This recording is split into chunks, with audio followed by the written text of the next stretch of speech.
It's another video from Ozzy's Robot. Brought to you by the Banana Collection.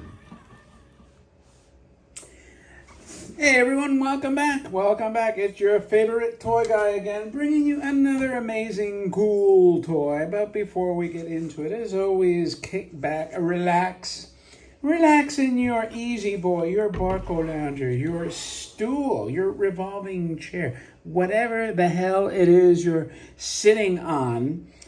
And if it's morning, grab a cup of coffee, stir it, clank it, grab a snack, and now focus and pay attention to another amazing toy. This is the friction-powered Space Patrol motorcycle.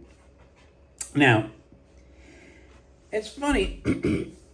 I had my eyes on this toy, not this particular example, but probably for 20 years, I'm like, should I buy this? I like the orange rider. I like the lithography, the color, the light blue.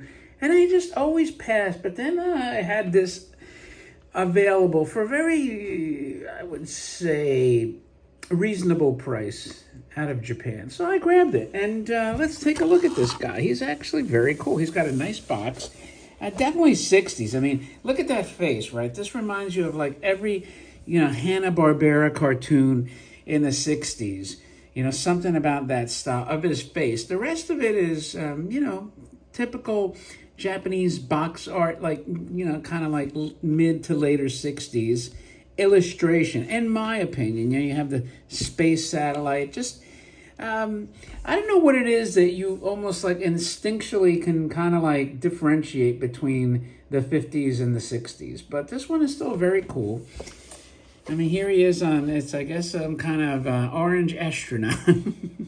Orange, they had the orange spacesuit in 2001, which, by the way, was it a heritage auction? Was selling all the original costumes from 2001. I passed. I said, hell, I can't even display what I have. They had the Forbidden Planet, Morbius's costume. I was tempted, but then I'm afraid, man. I don't want to get, like, moth holes and bugs. It's like, unless I could put it behind glass, maybe that's what I should have done. Oh, well. Too late now. We're stuck with this. At least the tin won't disintegrate as rapidly as these old costumes from these 70-year-old movies. But anyway, so he's cruising along on this planet. And you can see here the rabbit logo. I used to associate that with TPS, but maybe it's not. Maybe the rabbit is its own logo. And the side panel, pretty cool, right? Looks like a movie font. Space Patrol. And they had the TV show Space Patrol, so you never know. And then they changed up the font on the side here. Something about this kid's expression. It's kind of goofy, but very charming at the same time. Come on, there you go. Focus. I've never quite seen that expression. You gotta kind of put your lip down and make that. And the same over here. And that's pretty much it for the box. Kind of nice and shiny. And the cycle itself, though, for like a mid to later 60s toy, which I'm presuming this is. First off, check out the logo, the rabbit.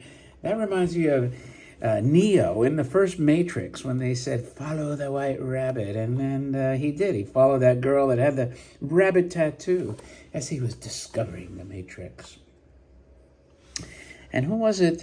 Was it Jefferson Airplane that had the white rabbit song?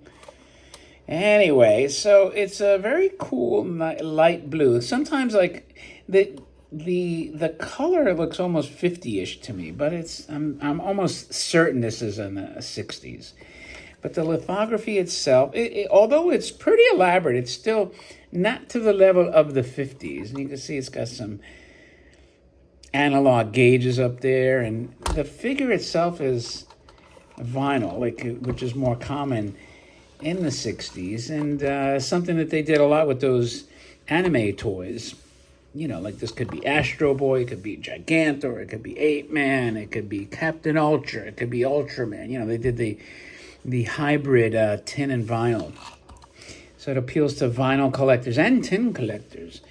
And you can see it's got Space Patrol on the wheel, and he's even got his own license plate here. PD, maybe he's a police department. Maybe he's a space cop. But you think they would have said that, right? He's got a little toolbox here. Nice blue boots to accent his orange uniform. All the stitching. Yeah, it's pretty elaborate. And of course, he's got his gun. That could be another sign that he's a officer of the law. Down here, nice and shiny. And this one's heavy enough where you could actually hear the friction. That's pretty good, huh? Sounds a little raspy, though. I mean, like, if I had some grease and I wasn't going to put it in a shelf with other items, I'd probably try to lube it up a bit.